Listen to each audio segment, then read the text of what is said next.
Question number 17 यहाँ पे हमको बैलेंस शीट दिया हुआ है जिससे हमको फंड फ्लो स्टेटमेंट कैलकुलेट करना है। 2014 हमारा ओपनिंग ईयर और 2015 हमारा क्लोजिंग ईयर है।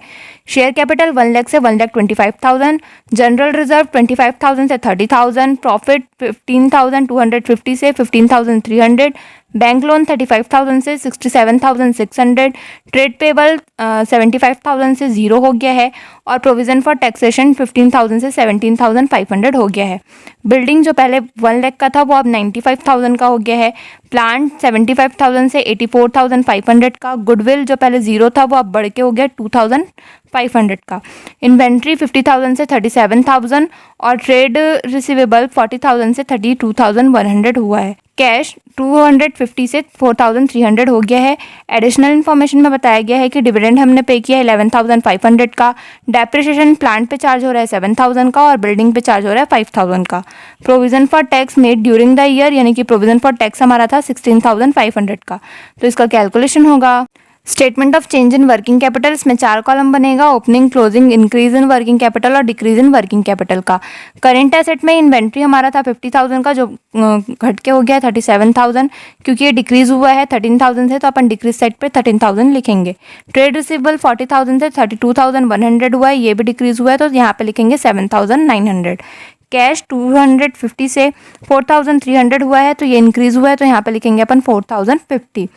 अब इसका टोटल करने पे आ जाएगा 90,250 और इसका टोटल करने पे आ जाएगा 73,400। ये हमारा टोटल करंट एसेट होगा। अब अपन करंट लायबिलिटी का कैलकुलेशन करेंगे जिसमें ट्रेड पेबल 75,000 का था और यहाँ पे वो नील हो गया था, तो क्योंकि ये हमारा डिक्रीज हो रहा है तो अपन इसको, क्योंकि ये लायबिलिटी है और ये डिक्रीज हो रहा है, ये हमारे लिए प्रॉफिट की बात है, इसलिए हम इंक्रीज साइड पे लिखेंगे 75,000।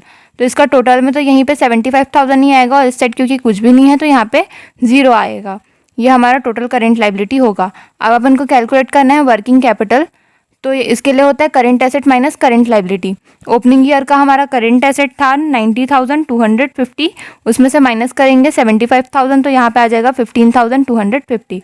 ओपनिंग क्लोजिंग ईयर का हमारा करेंट एसेट था 73,400, उसमें से क्योंकि कुछ माइनस करने के लिए नहीं है इसलिए हम उसको पूरा यहाँ पे लिखेंगे। अब क्योंकि ये हमारा इंक्रीज हो रहा है इसलिए हम 73,400 में से 15,250 माइनस करेंगे तो हमारा आ जाएगा 58,150 जो हमारा इंक्रीज इन वर्किंग कैपिटल होगा। अब अपन इंक्रीज इन वर्किंग कैपिटल का टोटल करेंगे तो आ जाएगा 79,050 और डिक्रीज इन वर्किंग कैपिटल का टोटल करने पे आ जाएगा 20,900। तो जब अपन 79,250 में से 20,900 माइनस करेंगे तो आ जाएगा 58,150, क्योंकि दोनों बैलेंस हमारा सेम है, इसका मतलब हमारा चेंज इन वर्किंग कैपिटल सही आया है। प्लांट अकाउंट बनाएंगे, इसका ओपनिंग बैलेंस था 75,000 का, क्लोजिंग बैलेंस था 84,500 का, डेप्रिसिएशन लग रहा था 7,000 का। दोनों को प्लस करेंगे तो आ जाएगा 91,500 का, इसमें माइनस करेंगे 75,000 तो यहाँ पे बैलेंसिंग फिगर आएगा 16,500। तो ये क्योंकि डेबिट साइड पे आया है इसलिए अपन इसको परचेस मानेंगे कि हमने प्लांट परचेस किया है। बिल्डिंग अकाउंट बनाएंगे, ओपनिंग बैलेंस था 1 लाख का, क्लोजिंग बैलेंस था 95,000 का और इसका डेप्रिसिएशन दिया हुआ था 5,000। टोटल करेंगे तो आ जाएगा 1 लाख, क्योंकि दोनों साइड अपन का बराबर हो गया है बैलेंस, इसका मतलब इसमें कोई भी बैलेंसिंग फिगर हमारा नहीं है। Adjusted PL account, current year का प्रॉफिट हमारा था 50 रुपीज़। डिविडेंड पे किया था हमने, एडिशनल इन्फॉर्मेशन में दिया था 11,500। ट्रांसफर टू रिजर्व इंक्रीज हुआ था 5,000 से। प्रोविजन फॉर टैक्स ये भी एडिशनल इन्फॉर्मेशन में दिया था 16,500 का और डेप्रिसिएशन प्लांट और बिल्डिंग दोनों का मिला के था 12,000। इसको टोटल करेंगे तो आ जाएगा 45,050। क्योंकि हमारा क्रेडिट साइड पे लिखने के लिए कोई भी अमाउंट नहीं है तो यही हमारा फंड फ्रॉम ऑपरेशन होगा। फंड फ्लो स्टेटमेंट, हमारा फंड फ्रॉम ऑपरेशन आया है 45,050 का और बोरोविंग बैंक लोन हमारा था 32,600। इशू ऑफ शेयर इंक्रीज हुआ था 25,000 से। इंक्रीज इन वर्किंग कैपिटल हमारा था 58,150। Purchase of fixed asset plant account में हमारा आया था 16,500 का।